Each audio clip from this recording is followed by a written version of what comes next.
Hey y'all, welcome to episode 5 of Science and Engineering in KSP. I'm your host, Andy Leonard.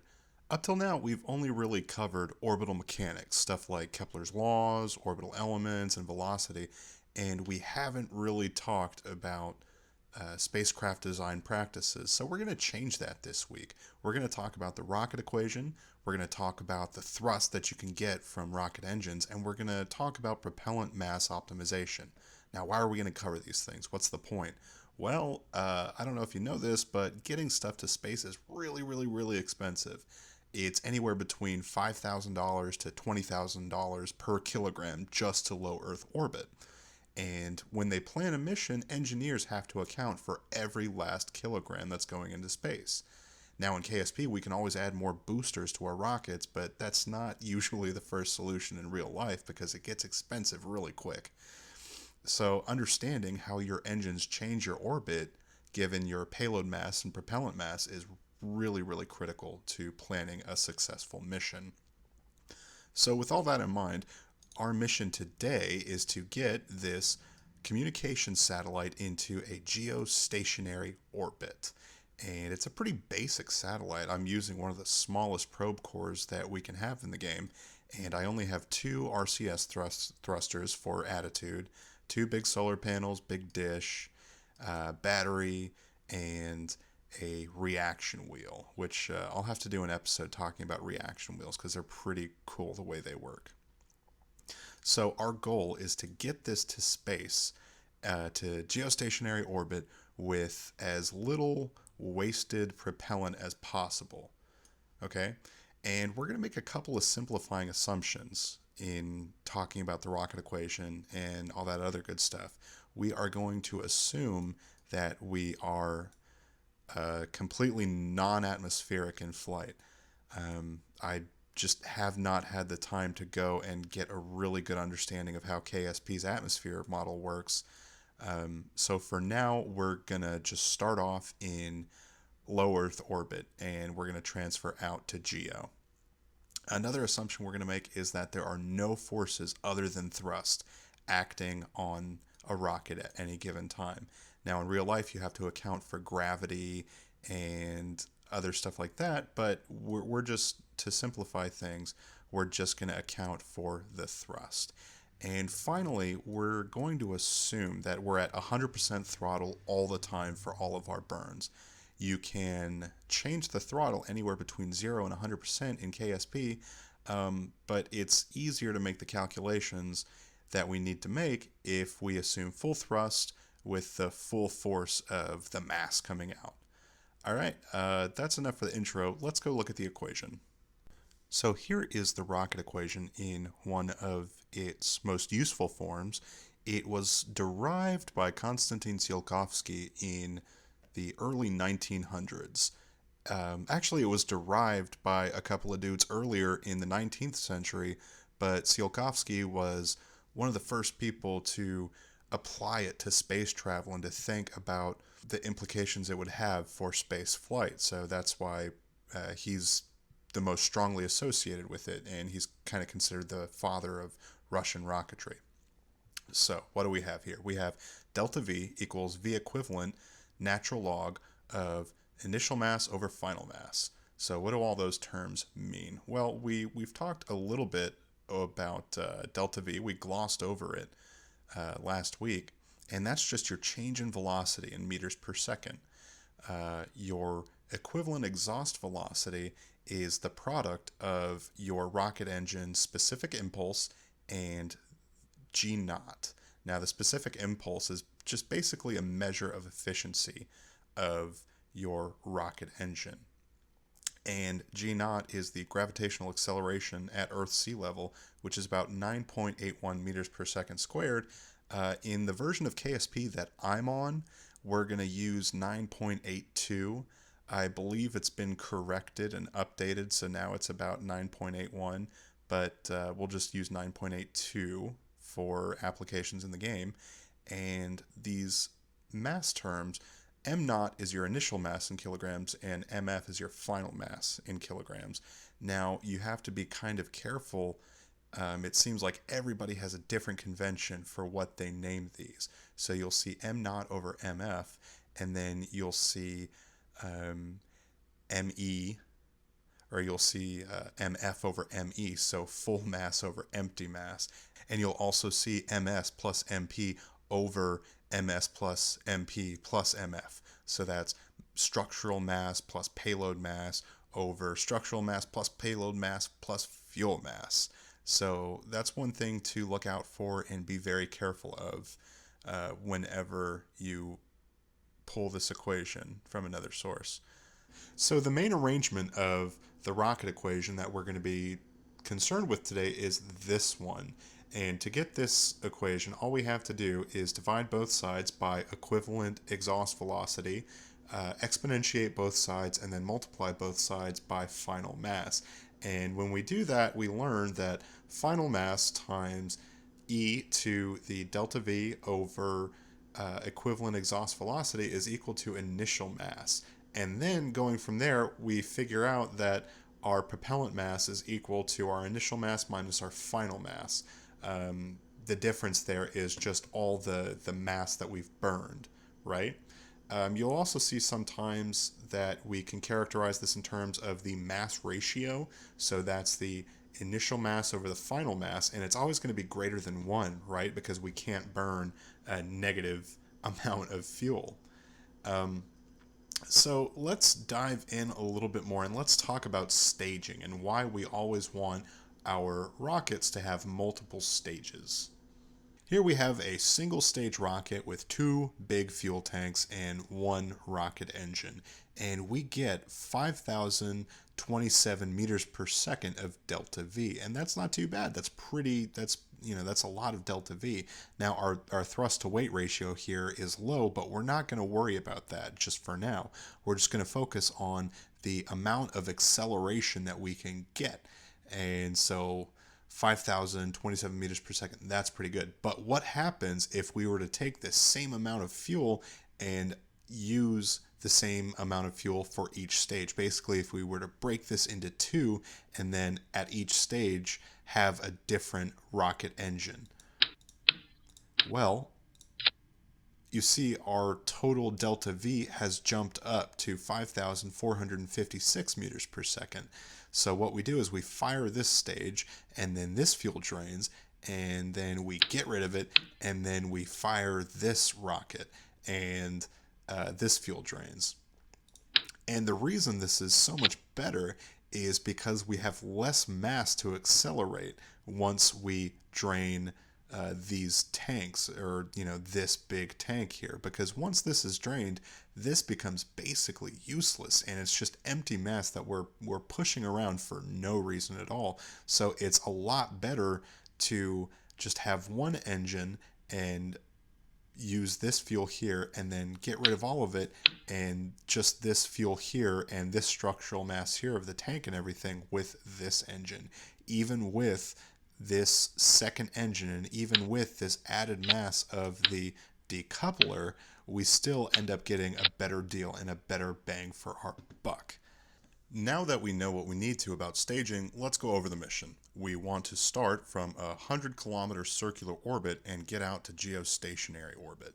And as we've seen previously, we can accomplish this with a Hohmann transfer. First, we fire prograde to raise our apoaps, then we'll fly out to the magic altitude of 2,853 kilometers, and then we'll burn prograde again once we've gotten to our new apoaps to raise our periaps and circularize the orbit. And now is as good a time as any to cut in and say I made a mistake way back in episode 3. Last night I was watching Marcus House's channel on YouTube, which you should go check him out if you haven't, because he's brilliant. And he mentioned that geostationary altitude is 2,863 kilometers. And I realized that that was 10 kilometers off from my calculation. So I went back and I did the math, and I don't know what happened. I think I just read the numbers wrong. But the actual semi-major axis and altitude of a geostationary orbit is there down below. Now, I don't really have the time to go back and redo the entire episode. I would love to, but I just simply don't have the time. So what we're going to do is we're going to continue with the rest of the video that I had already shot with this bad geostationary altitude, and then after we get into the correct orbit, we will make a correction and raise our radius by those extra 10 kilometers. Sorry, back to the show. So that's two maneuvers that we need to execute. Let's figure out the delta V we need for each by applying the vis-viva equation. So for the first orbit here, our starting semi-major axis is 700 kilometers. And using our shortcut equation for velocity, we figure out that our velocity here is going to be 2,246 meters per second. So if we want to change our orbit so that our apoapse is out here, our radius is going to be the same, but our semi-major axis is going to change to 2,076,842 meters. And once we plug that into the vis-viva equation, we find that our velocity at that point would be 2,896 kilometers. So we need a delta V of 650.378 meters per second. So for our second burn, so we've traveled out here and then now we have to burn to raise our apoapse, we apply the same equation and everything's the same except for the radius, and we find that our velocity at that point would be 587 meters per second. And then our semi-major axis is going to change out to the geostationary altitude, and once again we can use the shortcut equation to find that our velocity would be 1011 meters per second. So a delta V there of about 424 meters per second. Now, because of the way that we apply the rocket equation here, we're going to need to start from the end and work our way back to figure out how much fuel we need, since the only mass we know for sure is going to be our final mass. Let's go give it a shot. So here is our satellite. It's all compact here, and we end up, when we add everything up, we end up with a payload mass of 650 kilograms. But this isn't our final mass. We're going to need the empty mass of our engine and tank and any other hardware that we bring along with us. So let's add a decoupler, and let's add booster, a little solid rocket booster, and just for safety, because safety first and also more struts, let's add struts. Now I'm using a solid rocket booster here to demonstrate something called an apogee kick motor, which is a way that engineers use to circularize the orbits of satellites. It's typically a solid rocket motor, although you can absolutely use liquid fuel rockets, but they're just not quite as common. So now that we have everything here, this is going to be our final stage that we're going to fire. And what we're going to do is we're going to go here and we're going to completely drain the tank to get our new mass. And with this final mass here, we can figure out what our initial mass has to be. So let's take a look. The specific impulse of this engine is 165 seconds. That second number is the value of the specific impulse in vacuum, which is the only value we need to concern ourselves with. So when we rearrange the rocket equation, and we have e to the delta v over g naught ISP times the final mass, we find that our initial mass has to be 1,708 kilograms, which means that our fuel mass is going to be 393 kilograms. Now, unfortunately in KSP, you can't really tweak it down to the kilogram. There might be a mod or something where you can tweak it and really fine tune it, but we just have kind of these preset values that we can choose from. So we're going to go with this one, and it gives us a little bit more delta V than we would want, but we have our RCS thrusters here, so we can always fine tune our orbit after this injects us into it. So now that we've figured out our second stage, let's think about the first. What we're going to need is a stack decoupler. Nope, that's too big. Not the Rockomax one. We'll use the small one. Put that on there.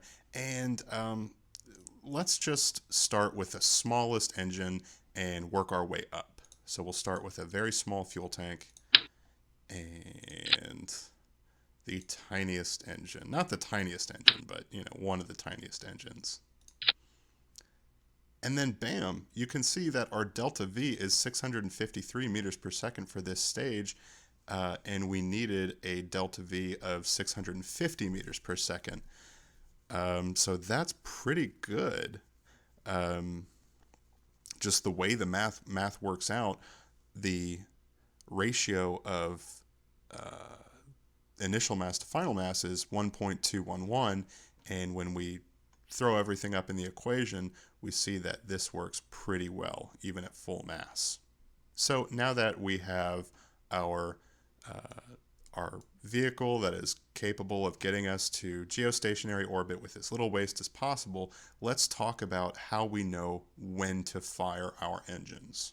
So since we can't apply all of our delta V at a single point like we would like to at apoapse or periapse, we're going to have to figure out how long it takes to burn. And then a good rule of thumb is to time it so that half your burn happens right before apoapse and half your burn happens right after apoapse. So how do we figure out how long our engine is going to burn for? Well, first we start with the thrust. And then we can equate that to the mass flow rate of the propellant leaving the rocket nozzle times the equivalent exhaust velocity, which we know is just G naught ISP. And if we have the force of the thrust and we have everything else, we can find the mass flow rate. And then all we have to do is take our fuel mass, divide it by the mass flow rate, and then we'll get the time of the burn. And Kerbal Engineer actually does this for us already, so we know how long our engines are going to burn for. The first stage is going to burn for 28.2 seconds, and the second stage is going to burn for 3.5 seconds. So for this one, we're going to have to time it and try and hit it about 14 seconds before apoapse. And this one, we're just going to split the difference, call it 2 seconds before, since we're going to have to adjust anyway with our RCS. Well, I think that's pretty much all the design we need to do. I already have a copy of this out in orbit in our 100-kilometer orbit, so let's go and see how we did. So here we are in our circular orbit. Very, very tiny eccentricity, so it doesn't really matter so much where we decide to fire our first stage here. The timing doesn't matter that much. So no time like the present. Let's do it. Let's throttle up and switch over to map view to see how our apoapse is changing. It's going up, and the magic number we're looking for, remember, is 2,853 kilometers. Boy, I hope we get there.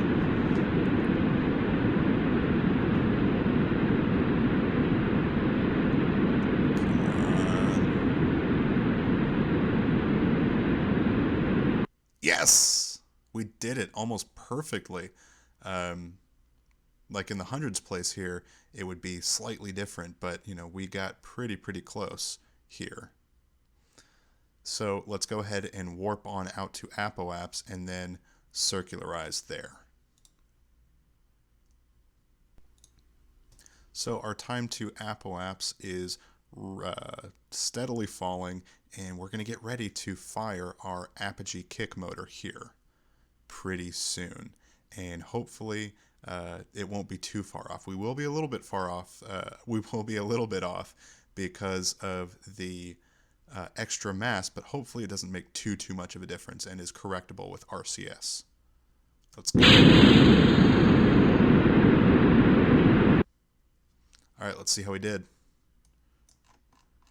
We've got an apoapse of 3,242,000 meters and a periapse of 2,831,000 meters. So we decircularized it slightly, and we are 26 minutes off of a geostationary orbit, but we can totally correct it because we we're smart and we brought RCS.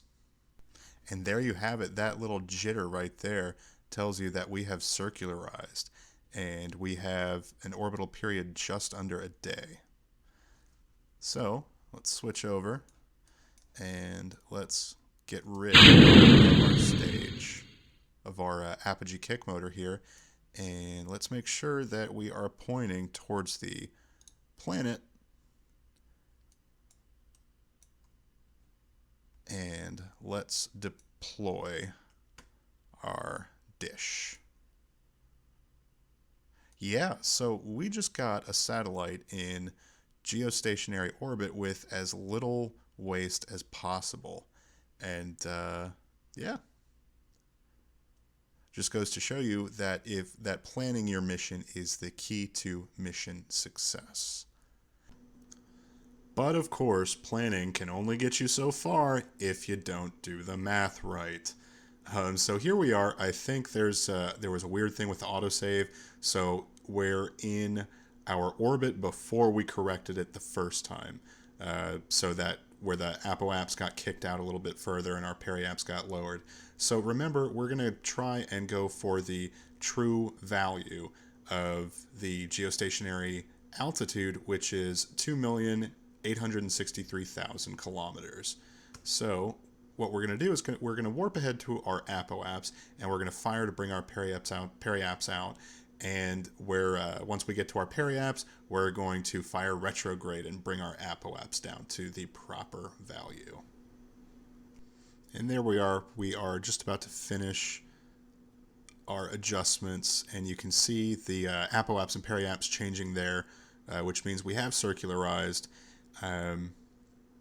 So yeah, we are now in a proper geostationary orbit. And I don't know about you, but I don't think I will be forgetting the proper altitude anytime soon.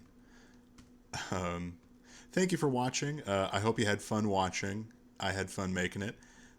Next week, we are going to finally talk more about maneuvers and how exactly to do them. Up to now, we've only really talked about prograde and retrograde and just pretty simple burns. But next week we'll get into advanced topics like out of plane changes and radial changes and stuff like that.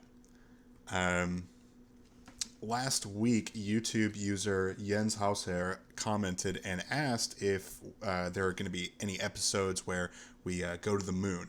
And I can assure you there will be. We're just building up to that, and we're kind of building our toolbox of the knowledge that we need to be able to just math our way to the moon. So that's the ultimate goal. I hope you stick with me and help me get there. All right, that's it for this week. Thanks for watching. See you next week.